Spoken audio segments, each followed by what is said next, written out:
Okay, let's open this up.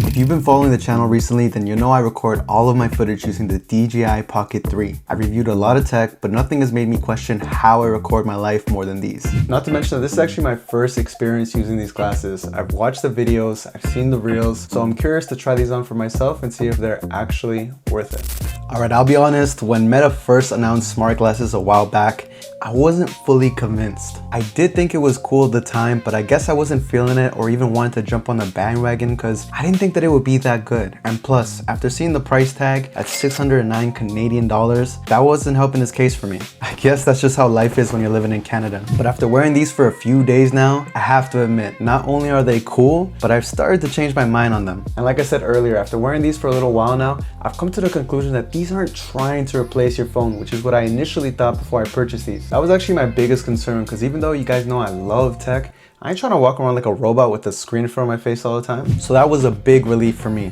If anything, they're more similar to the Apple Watch as opposed to your phone, which is great for me because I love having options. And I'm sure there's some people out there that feel the same way too. Okay, now for my favorite part of every new review video, the unboxing. Before I open this, let's talk about what makes tech design actually look good. For me, it's all about how well the device blends into the surrounding and fits in the overall aesthetic, which is what I feel like these glasses do a good job doing. Not that it's a perfect, flawless design, there's probably a difficult behind the scene process to getting the tech to actually fit inside. But when I think about AI glasses, the first thing that comes to mind is modern, futuristic, and stylish. Obviously, I know they can't make the design of the glasses super thin, but if they could give us more options, I'd take my money any day of the week.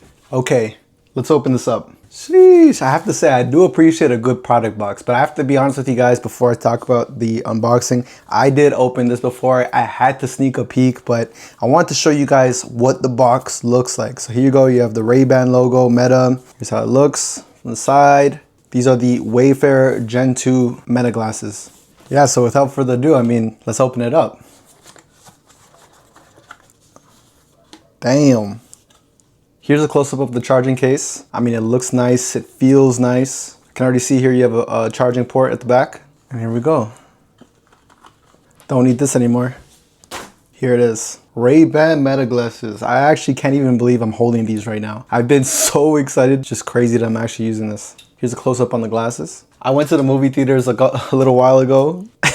Can you guess which one's which? Just want to show you guys some of the Ray-Ban branding. You have some on the sides. I'm seeing two cameras here at the front. It seems like all the tech goes here on the sides. That's why it's a little bit more bulkier. I'm not sure why I thought at first they were all gonna be here, but it makes sense for all the tech to be fit in right here on the side of the lens.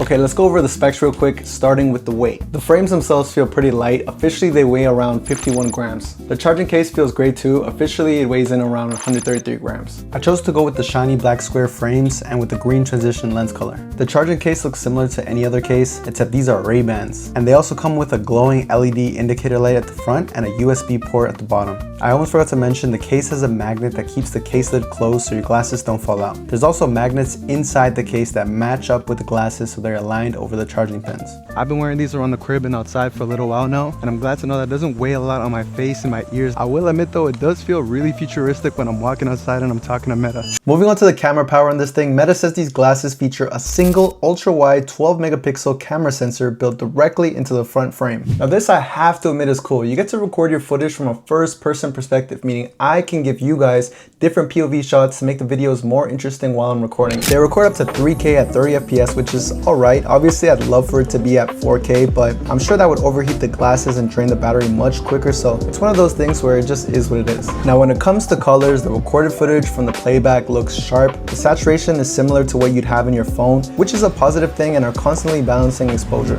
Here's some footage from me outside in the city, and as you can see, the quality looks solid, but it's still crazy to me that I took this footage from my glasses. The dynamic range is good for social media posts, but you won't have too much flexibility in post-production. But I won't put it on blast because this wasn't made to compete against high quality cameras. And plus, I could still make some tweaks to the brightness, saturation, or shadows, but that's about it. Initially, I wondered how good the stabilization would be. Since glasses don't have a gimbal to stabilize the footage, I thought I'd have to keep my head straight or that the footage would come out shaky. But it turns out that the sensor has a wide viewpoint. So when you record, it crops into the image, which is what helps the footage stabilize. Alright, so if you needed more proof to show that these were made for social media, it's this. And some people won't like it, but vertical cropping is fixed when you're recording. Now, obviously it would be cool to have a landscape option, but like I said, this wasn't made for that. And at the same time, if I really wanted to, I could always just crop out the top and the bottom frame so it becomes horizontal. I feel like it's important for me to reiterate that this isn't trying to replace your camera. But yeah, I can't lie, it feels good to have a hands-free recording device. I could just go on about my daily business and live my life and record as I go. So I thought that was pretty cool. Okay, at first I did struggle to find the microphones. It turns out they have 4 on the undersides of the arms and 1 on the nose bridge. I was surprised how good the quality was whenever I used it while I was on a walk or inside the crib. It's really only in extreme cases, like for example in a noisy part of the city where it becomes a bit difficult to hear the audio, but other than that it's pretty good. These aren't like your headphones or AirPods where the audio is going to blow you away, but it's good enough for you to understand clearly whatever audio you're playing.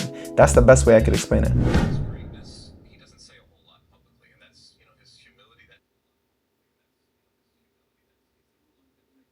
Now, I won't bore you with the stats of the 3 classes of voice clarity features. In my experience, it just sounds good. And it does that because it has AI noise suppression, meaning your voice is isolated and amplified. What this basically means is that most of the background noise is avoided when you're walking through a busy city. When you speak to people, it's about the same as I explained earlier, just that it might become a bit hard to hear whenever you're in a loud area. Hey Meta, call.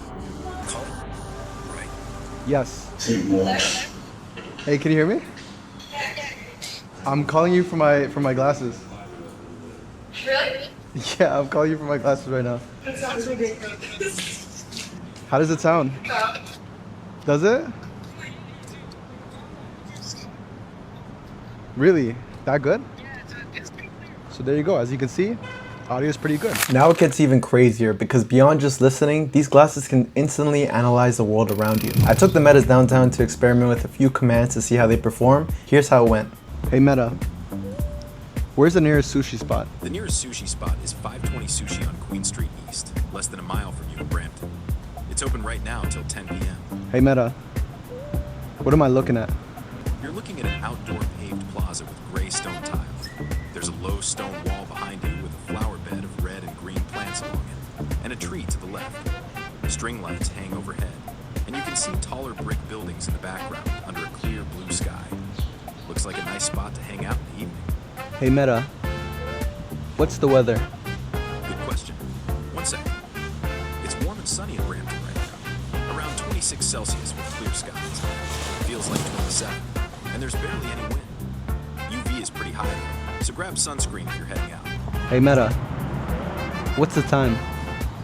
It's 7:50 p.m.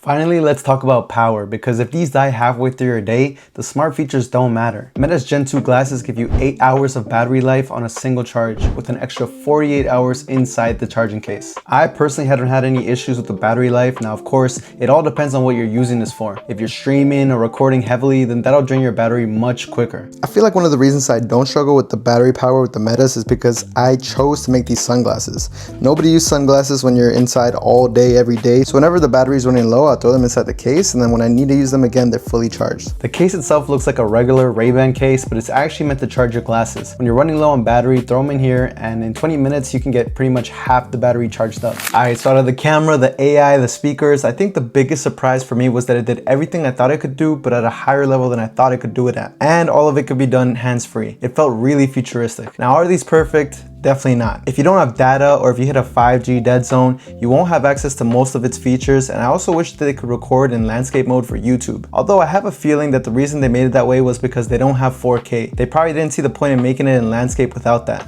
Anyways, it's 2:30 in the morning right now. I'm gonna head to bed. If you enjoyed the video, I'd appreciate it if you left a like, a comment, and if you subscribed. I'll see you guys in the next one. Peace.